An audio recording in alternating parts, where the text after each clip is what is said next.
Number 7, find the equation of the tangent line at t equals to 2.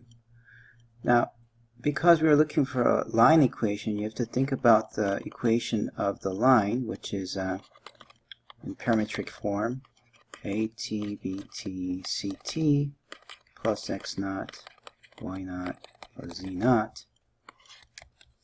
And your a comma b comma c is really the direction vector, and then x naught, y naught, z naught is a point on the curve, or a point on the line. Therefore, you need two things. You need the point and the direction. Let's first look at the point. To get the point, you need to evaluate the r at 2, which gives you, let's see, 1 over 5, 2 to the 5th power plus 3, 2 over 3, 2 to the 3rd power plus 1, 2 times 2, and that gives you 1/5 of 32 plus 3, 2 to the 3rd is 8, 8 plus 1 is 9, so it's times 9, and then 2 times 2 is 4, which is 35 over 5, 18 over 3, and 4. And then if you divide 35 by 5, you get 7, 18 by 3, you get 6, and 4. Okay, so that's the point that the line passes. That's the x naught, y naught, z naught. Now, to get the direction, you want to use the velocity. What's the velocity? It's the change of position. So if you differentiate the position function, which is rt, then you get 5t to the 4th over 5, 2 times 3t squared over 3, and then 2. Then you get 5 divided by 5 is 1, so it's t to the 4th, 2t squared, and then 2. That's your velocity. Therefore, if you evaluate that v at 2, you end up with 16, 8, and 2. That's the direction of the tangent line at 2. So now we can write down the answer to A, which is x equals to y equals to z equals to 16t, 8t, 2t, plus. You get from 16, 8, and 2. And then you get this point, which is 7, 6, and 4. Okay. Now, let's try B. What's B?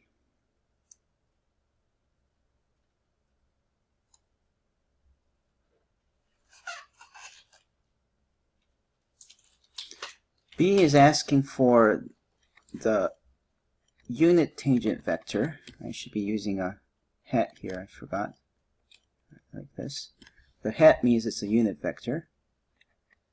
And to make a unit vector, you have to divide any vector by its size, right? And if you think about it, we already have a tangent vector, which is v of t. So if I divide that by v, the size of vt, by the way, these are vectors. I didn't put vector notation here, but these are all vectors. Okay. Then that's how you get the unit tangent vector. So let's try to calculate the norm of vt. What's that? That's square root of this vt. That's t to the 4th, so t to the 4th squared, 2t squared, and 2 squared, which gives you t to the 8th, 4t to the 4th, plus 4. Now, this actually can be factored if you think about this as a polynomial of t to the 4th. So t to the 8th is t to the 4th to the 2nd power. Okay. And then plus 4 times t to the 4th plus 4.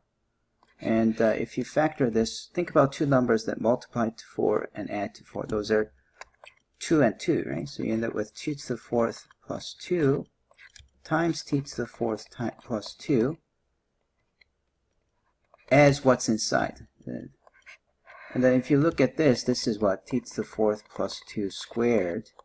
And you're taking the square root of it, so 2 and square roots cancel, and you get t to the 4th plus 2. Okay, that's awesome, because now all you have to do is take the v and then just divide it by t to the 4 plus 2. And that's the answer. Okay, now let's look for the, now let's look for the principal unit normal vector at t equals to 1. Well, if you differentiate t, the unit normal vector, then you can show that this is perpendicular to your original t vector. Okay, it's a very short proof. But anyway, let's just accept that this is true. However, although this is perpendicular to your tangent vector, this is not a unit vector. See, if it's a unit normal vector, then you need something that's 90 degrees, just like this t prime, but we actually need to normalize it so that it's a unit vector. So the formula for n t is that you take the derivative and you have to divide it by its size. Okay? So that means we have to take our t of t from the previous slide and then differentiate it. So let's differentiate. What's the previous one? The result says it's t4. Okay, so it's t to the 4 2t squared 2 divided by t squared plus t to the 4 plus 2. Okay. So that's t prime of t. Now, what this really is, it's because this is a scalar that's dividing the vector, it's really t to the 4th divided by t to the 4th plus 2, 2t squared over t to the 4th plus 2, and 2 over t to the 4th plus 2. Okay? And that's what you're trying to differentiate. You're trying to differentiate this. This vector is this vector has to be differentiated. But that means you have to use quotient rule. You have to use quotient rule 3 times. And because that's too much, you can actually get by using the quotient rule to the first one. Okay, so you can just apply the quotient rule as if this vector was a single function. Alright, so if I apply the quotient rule, I have to differentiate the top, multiplied by the bottom, minus the top stays as it is, and now you have to differentiate the bottom, which is 4 times t cubed. And then all of this has to be divided by the bottom squared. Okay. Now let's see. This is t to the 4th plus 2 is multiplied to this. I guess I need a lot of room to calculate, so let's write it here.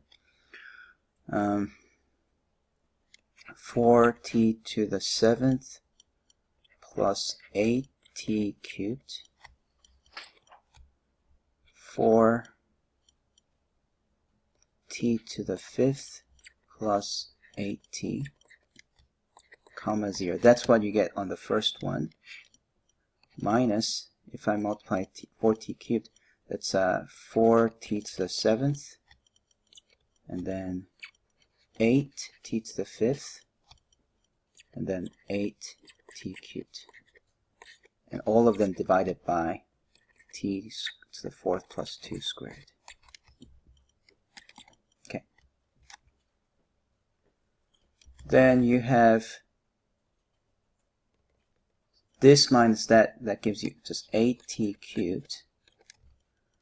4t to the 5th minus 8t to the 5th is negative 4t to the 5th plus 8t. then 0 minus at cubed is negative at cubed. And you have to divide this by t to the fourth plus 2 squared. Now, we're not even normalizing this yet. So, if you were to calculate n of t, then it will be a humongous calculation because now you have to take the norm of this and then continue to calculate. However, thankfully, the question is only asking for the principal unit normal vector at 1. So we should just evaluate this t prime at 1 and then normalize this. Okay, so if you have plug in 1, you get 8, comma 4, comma negative 8. That's the vector. And then if you plug in 1, 1 to the fourth is 1, 1 plus 2 is 3, 3 squared is 9. Okay. And then you can see that this is 4/9 of 2, 1, negative 2, right? Okay, and here's another tip. When you normalize, that means you're multiplying some number to this vector so that its length is 1. So you're basically throwing away the length information from a vector. So whether you normalize a very long vector or a short vector, it doesn't matter at the end of the day. At the end of the day, you end up with a unit vector which is length 1.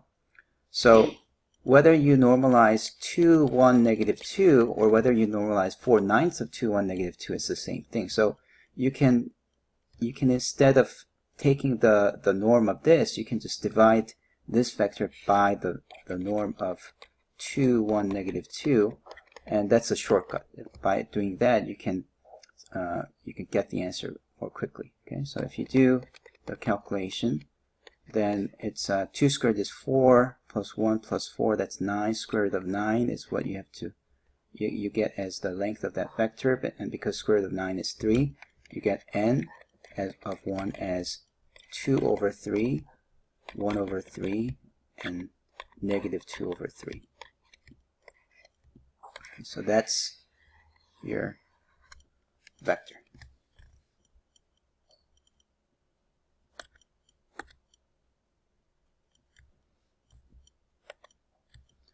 Okay, number 8.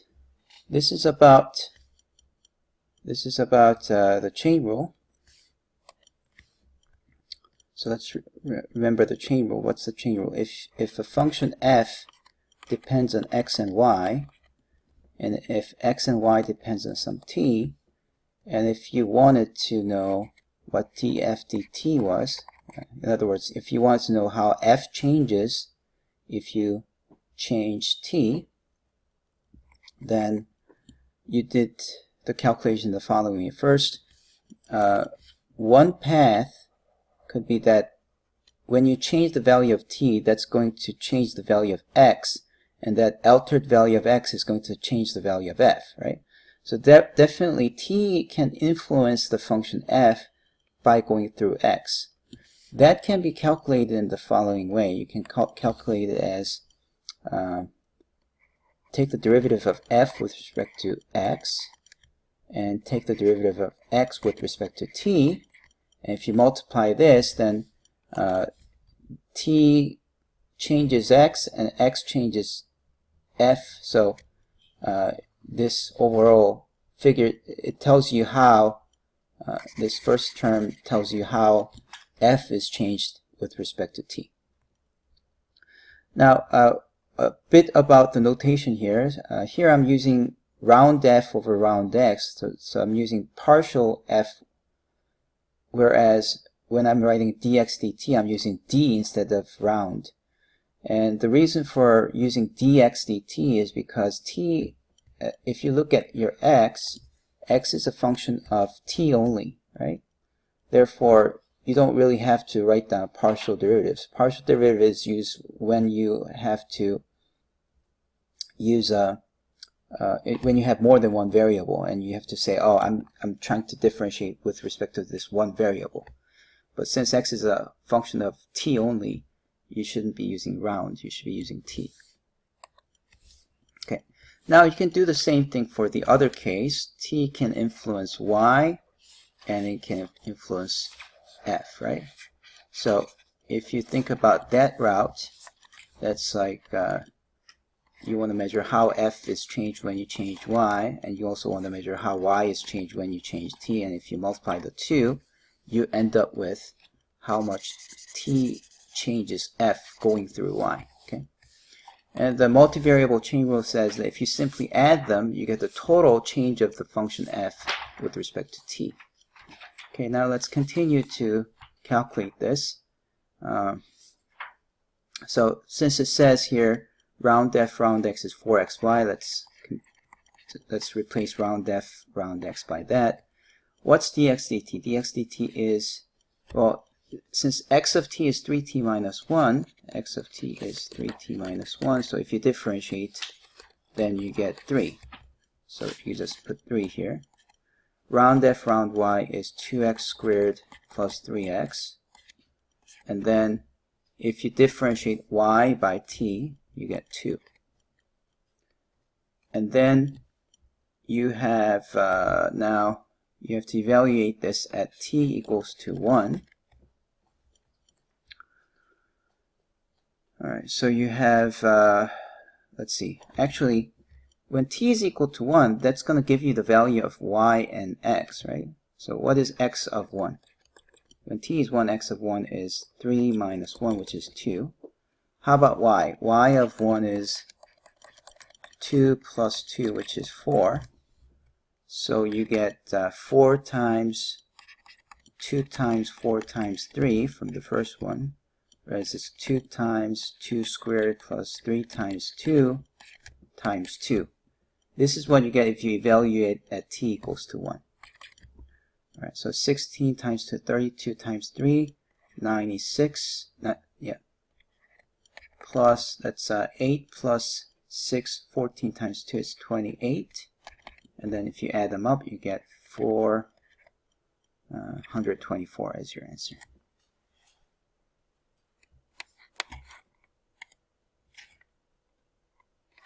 Okay, number 9, directional derivative. Directional derivative is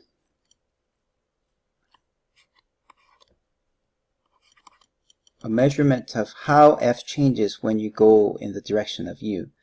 So this is one notation for directional derivative. Sometimes people write it as round f, direction of u, and you can compute that by taking the gradient of f and doing the dot product with u. So this is the formula for finding the directional derivative.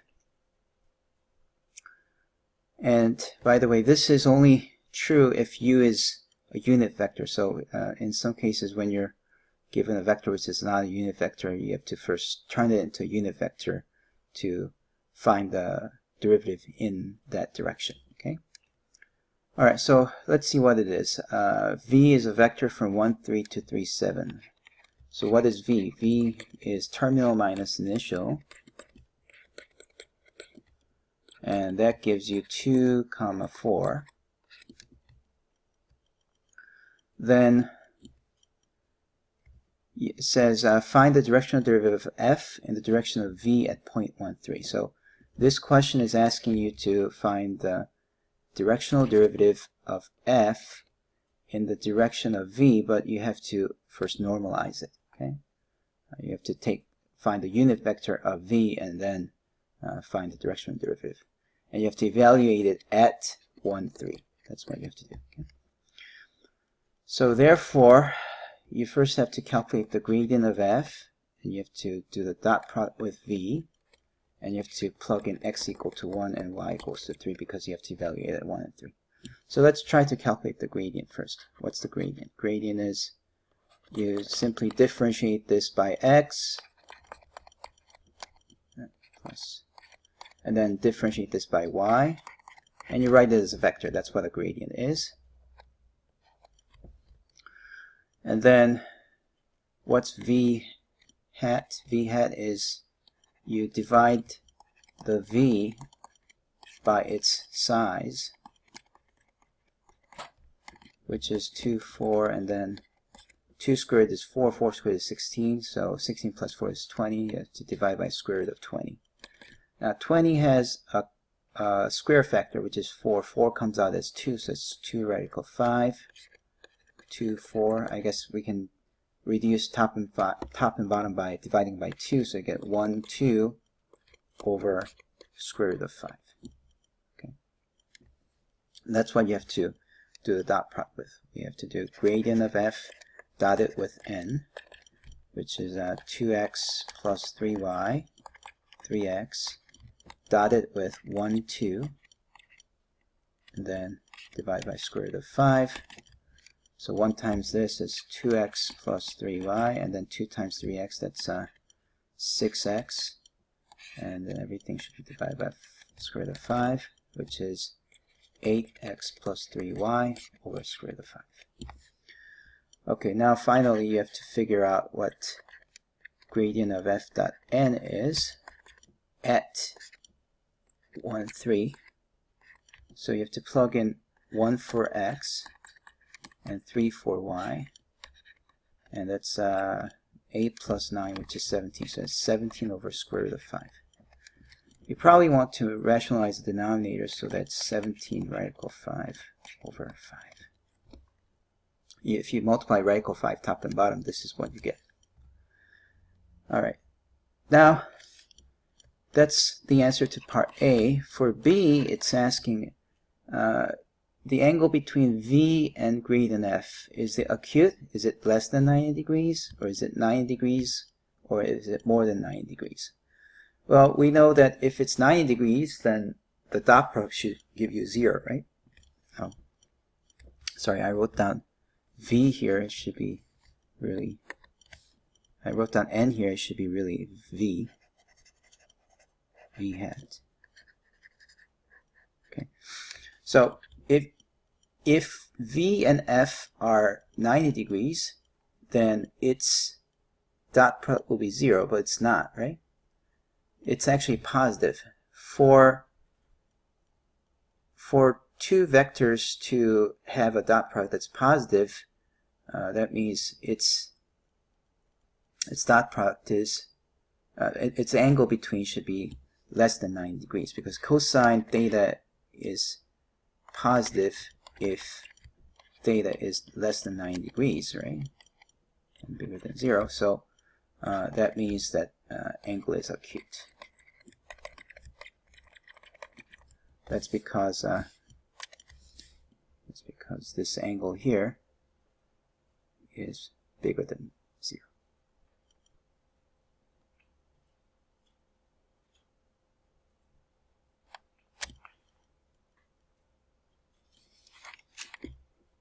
Number 10, find the equation of the tangent plane to the graph of this thing here.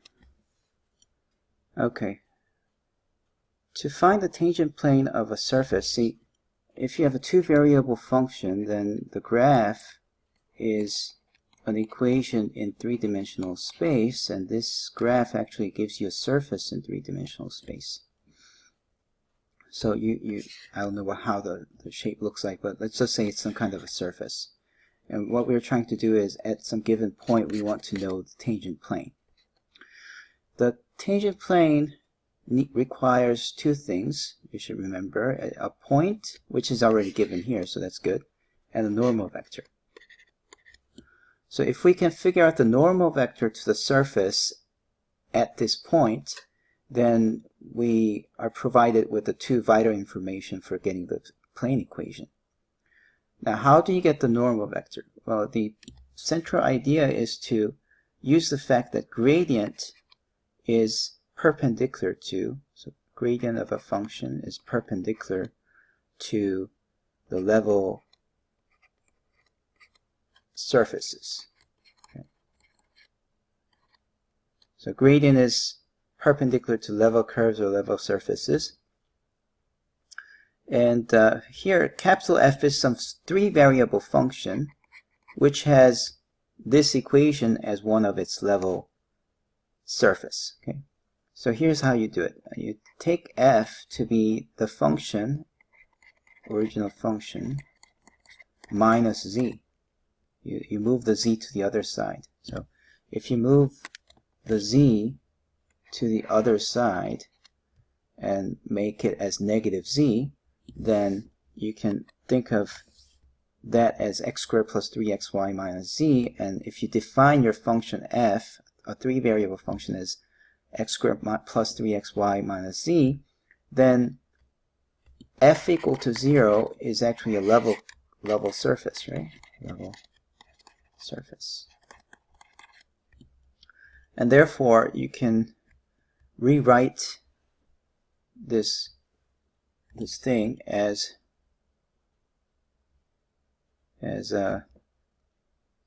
you can think of this as the function that you need to take the gradient of, so that you get a vector perpendicular to the level surface, right?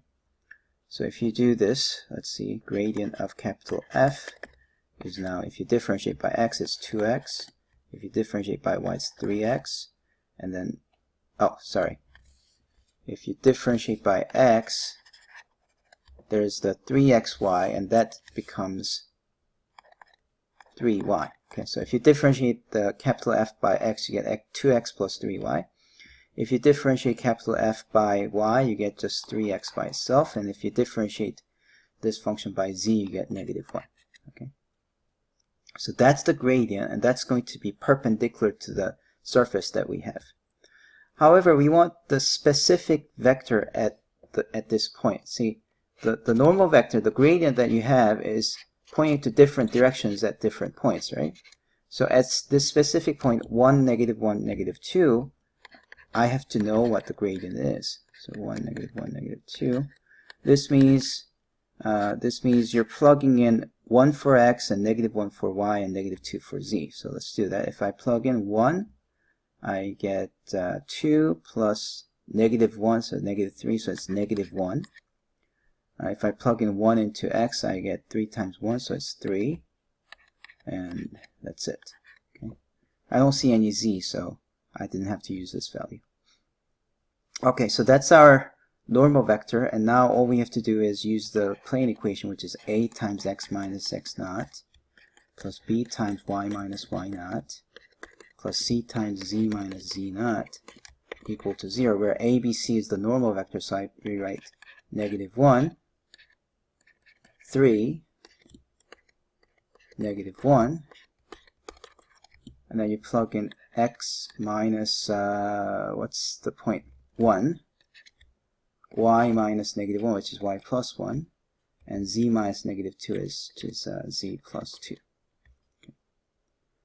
And then we should simplify this. It's negative x plus 1 plus 3, y plus 3, negative z minus 2 equal to 0. So negative x plus 3y minus z equals to, if I move 1 plus 3 is 4, 4 minus 2 is 2. If I move the 2 to the other side, it's negative 2.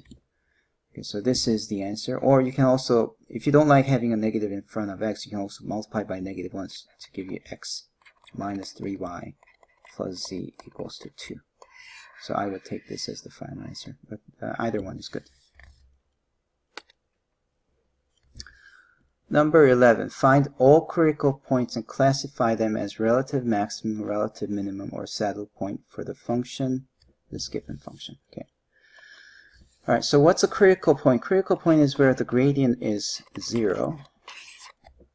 And let's calculate the gradient. Gradient of f is 3x squared. And if I differentiate 3xy squared, that's 3y squared. And if I differentiate this, this is negative 12x.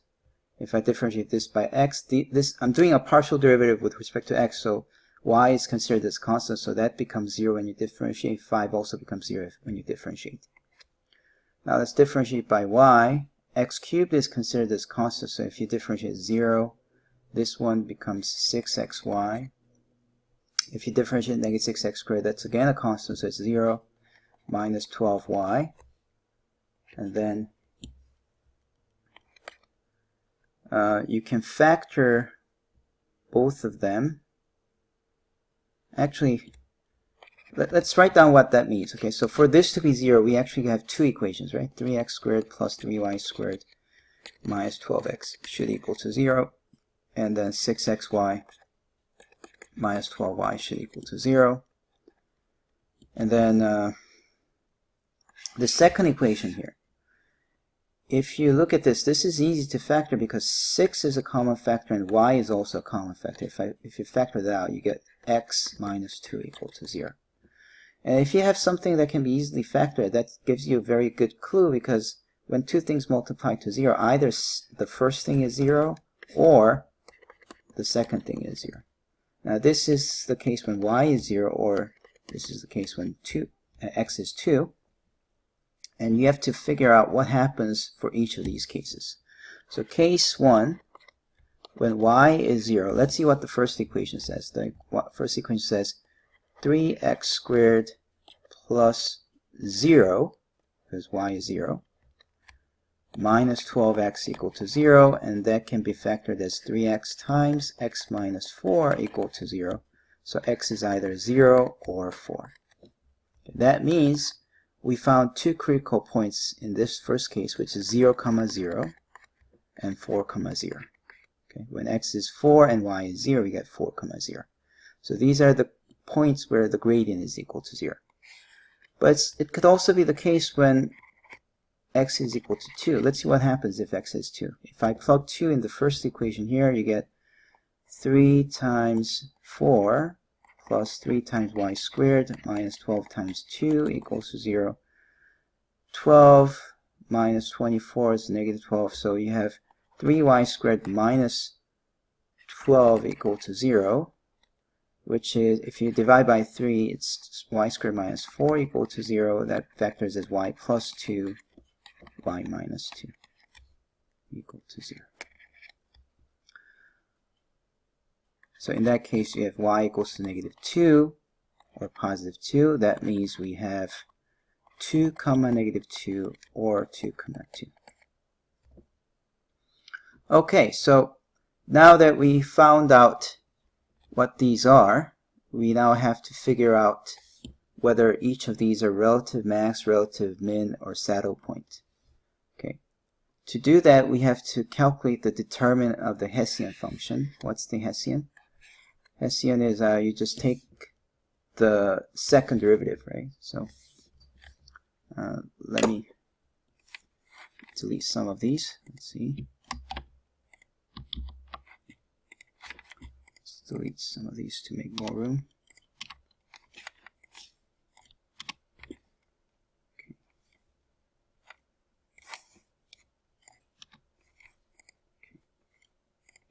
All right.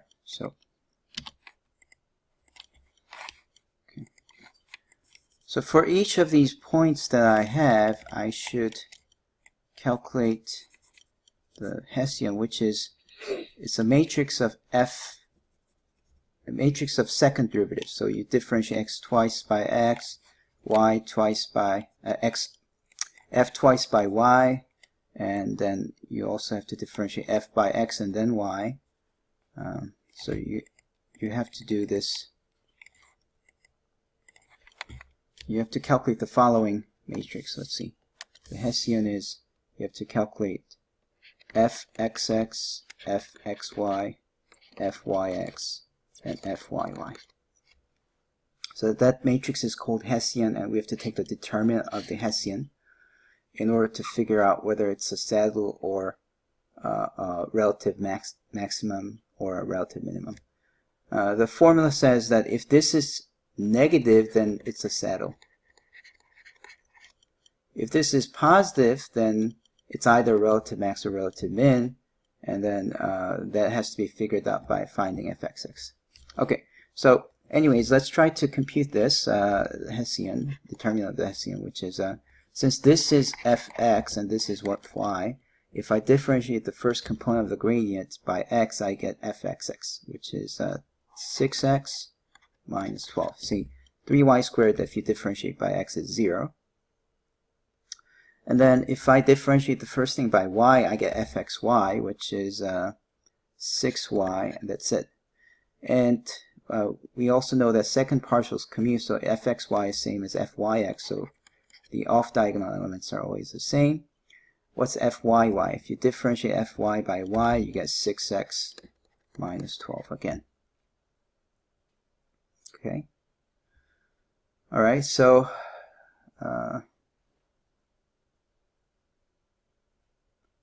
now what are we getting? If I take the determinant of this is 6x minus 12 squared minus 6y times 6y, so it's 36y squared. Okay, so that's the determinant of the Hessian, and we should calculate this for each of these 4 points. So let's see, we have 0, 0, 4, 0. Let's call this function h, okay? So what's the Hessian determinant of the Hessian at 0, 0? Hessian at 4, 0. Okay. I need more room, so I'm going to erase this. Okay, and then erase this.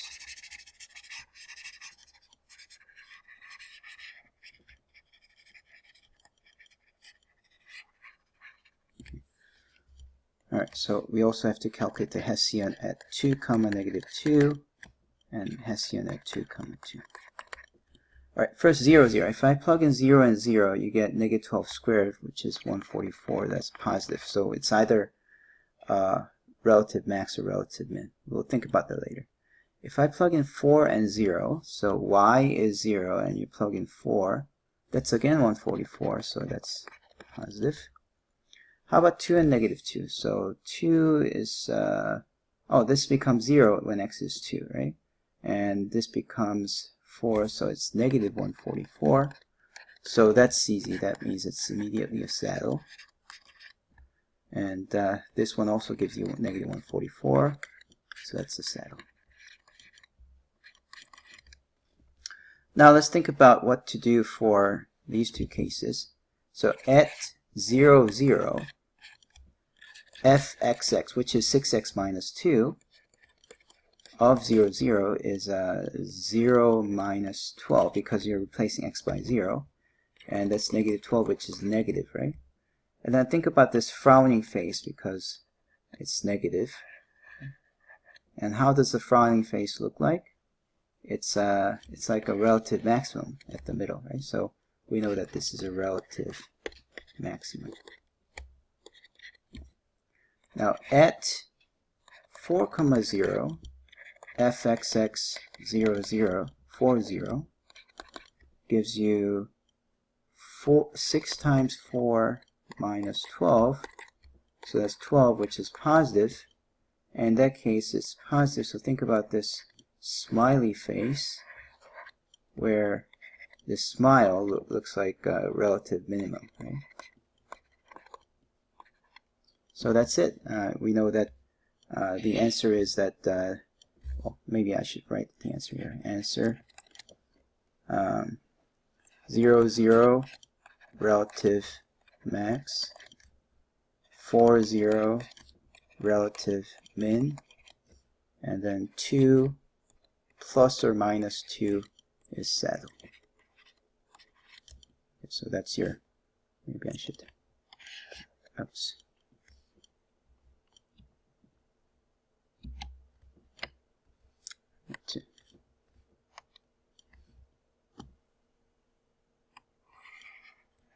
To say that this is the answer.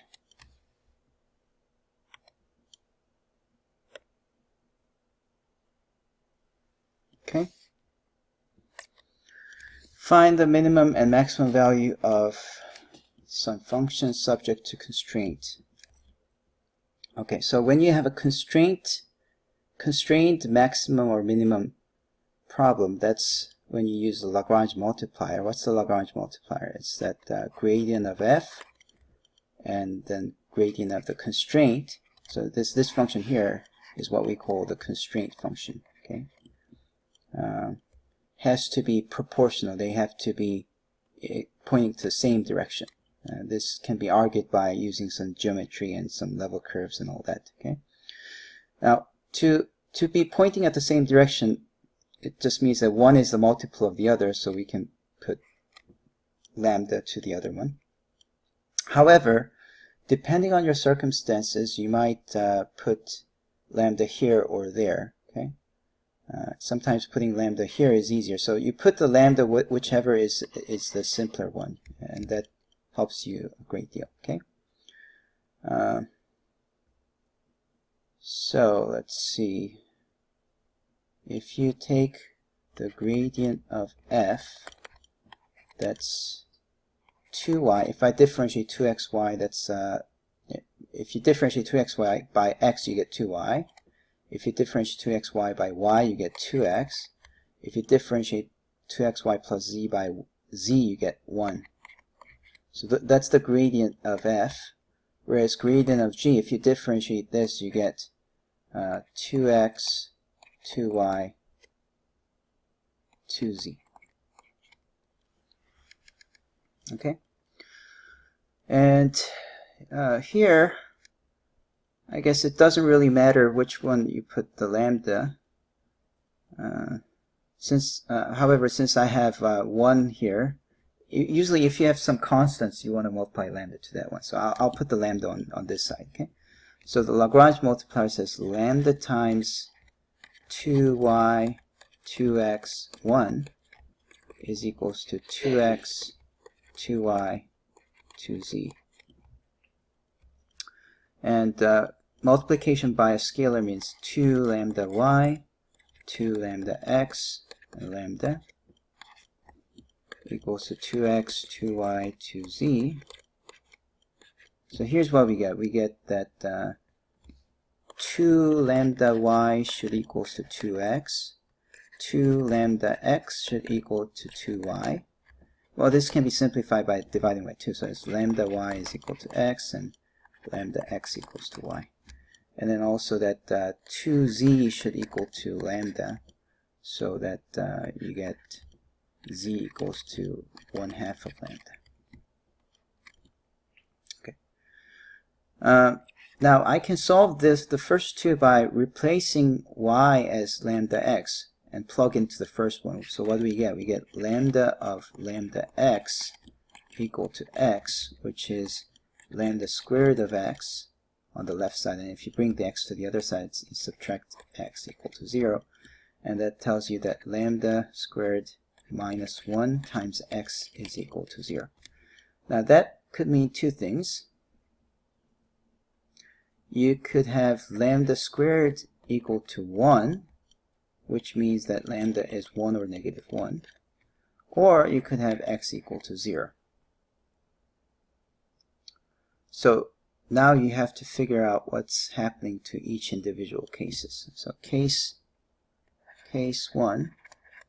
Oh, by the way, you're getting how many equations here? You're getting 3 equations. How many unknowns do we have? We have x, y, z, and lambda. Lambda is another unknown. So you should always include your constraint x squared plus y squared plus z squared as one of the equations, so that you have 4 unknowns and four equations. If you don't include your constraints in your solution, then you'll not have enough equations to solve. So that's actually a very important tip. So you should always include this constraint equation into your list of equations to solve. Okay. So case 1, when lambda is equals to 1, z is 1/2 of times 1, so z is just 1/2. And then if I plug in 1 into this first one, it says y is equal to x, right? And then if I plug all this into the first one, see, I'm setting x and y to be the same, so if I replace y by x, I get x squared plus x squared plus 1/4 equal to 9. What does that mean? That means x squared is 2x squared is 35 over 4. If I subtract 1/4 to the other side, that's what you get.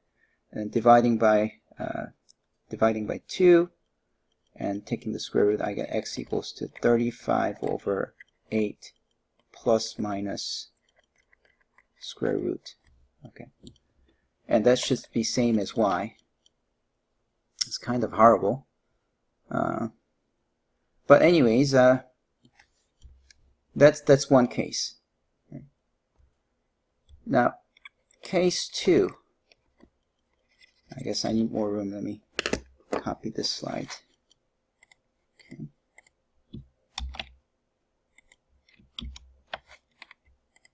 And then delete everything.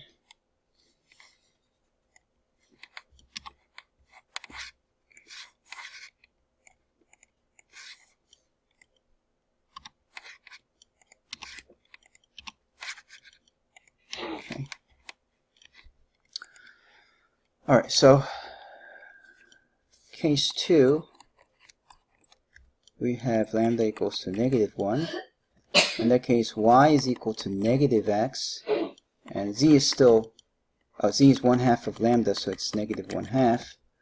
And then if I plug in into our constraint, I get x squared plus x squared plus 1/4 again. So again, I'm going to get x equals to the same thing, plus minus square root of 35 over 8. Okay. And then z would be -1/2. And then thirdly, case 3 is when we have x as 0, right? If x is 0, then because y is equal to lambda times x, that means y is also 0, okay? And z is 1/2 of lambda, and then if I plug this into the constraint, I get 0 squared plus 0 squared plus z squared equal to 9, and you get z equals to plus minus 3. Okay.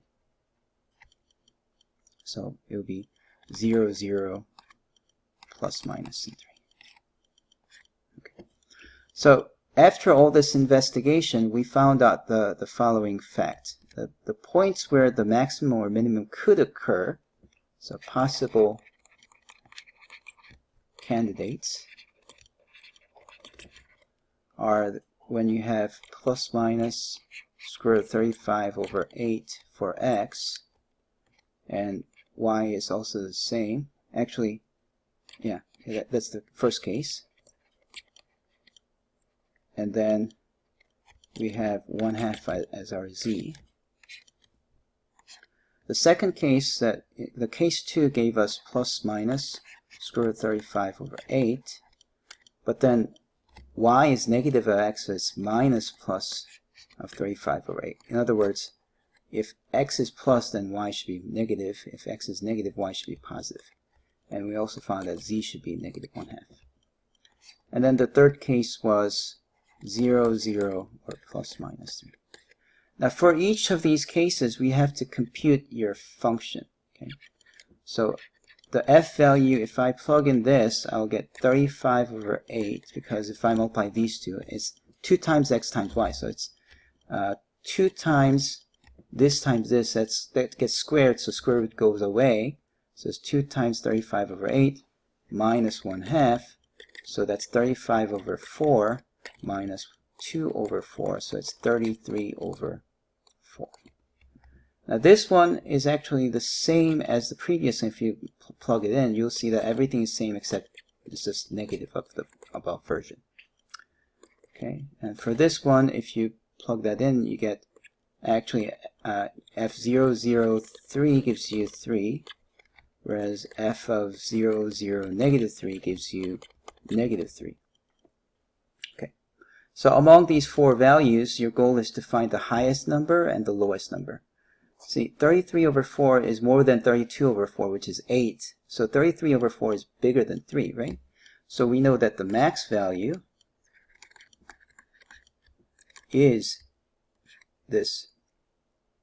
Max value is 33 over 4, that's this one, at the point plus or minus square root of 35 over 8, plus minus square root of 35 over 8, and then comma 1/2. And the mean value is -33 over 4 at plus minus square root of 35 over 8, comma minus plus square root of 35 over 8 and negative mf.